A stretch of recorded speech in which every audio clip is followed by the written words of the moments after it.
ইরানের উত্তর পূর্বাঞ্চলে দেশটির প্রেসিডেন্ট ইব্রাহিম রাইসিকে বহনকারী হেলিকপ্টার বহর দুর্ঘটনার কবলে পড়েছে। এ সময় তার সঙ্গে ছিলেন পররাষ্ট্রমন্ত্রী হোসেন আমির আবদুল্লাহিয়ান এবং কয়েকজন জ্যেষ্ঠ কর্মকর্তা। শেষ খবর পাওয়া পর্যন্ত এখনও তাদের খোঁজ পাওয়া যায়নি, তবে উৎস খুঁজে পেয়েছে তুরস্কের একটি ড্রোন। ইব্রাহিম রাইসির জন্ম 1960 সালে উত্তর পূর্ব ইরানের পবিত্র শহর মাশহাদে। সেই হিসাবে বর্তমানে তার বয়স 63 বছর। তিনি নিজেকে হজরত মুহাম্মদ সাল্লাল্লাহু আলাইহি ওয়াসাল্লামের বংশধর দাবি করেন।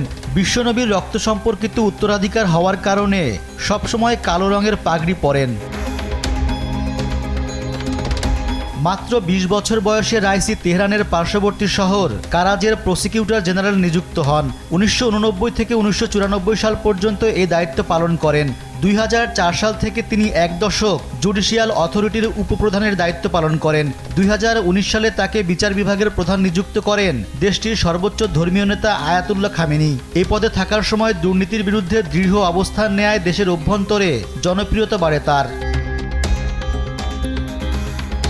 নিজেকে দুর্নীতি, অদক্ষতা ও অভিজাত্যের ঘোর বিরোধী হিসেবে প্রকাশ করা রাইসি রাজনৈতিক দিক থেকে শিয়া ইসলাম কট্টরপন্থার সমর্থক। দেশের গণতন্ত্রপন্থীদের পাশাপাশি তিনি যুক্তরাষ্ট্র ও পাশ্চাত্য দেশগুলোর কঠোর সমালোচক। ইরানের গণতন্ত্রপন্থী বলয়ে রাইসির জনপ্রিয়তা বেশ কম, কারণ 80-র দশকে ইরান ইরাক যুদ্ধের সময় দেশটিতে তৎপর হয়ে উঠেছিলেন গণতন্ত্রপন্থীরা, যারা ক্ষমতাসীন ইসলামিক কট্টরপন্থী সরকারের বিরোধী। যুদ্ধ শেষে রাষ্ট্রবিরোধী তৎপরতার কারণে শত শত গণতন্ত্রপন্থীকে গ্রেপ্তার করা হয় এবং তেহরানের রেভলিউশনারি আদালত সংক্ষিপ্ত বিচার কাজের পরই তাদের অধিকাংশকে মৃত্যুদণ্ডাদেশ দেয়। সে সময় রেভলিউশনারি আদালতের প্রধান বিচারক ছিলেন তিনি। ইরান কখনো এই গণমৃত্যুদণ্ডের কথা স্বীকার করেনি। রাইসির ভূমিকা নিয়ে যেসব অভিযোগ তোলা হয়েছে সে বিষয়ে তিনি কখনো কিছু বলেননি।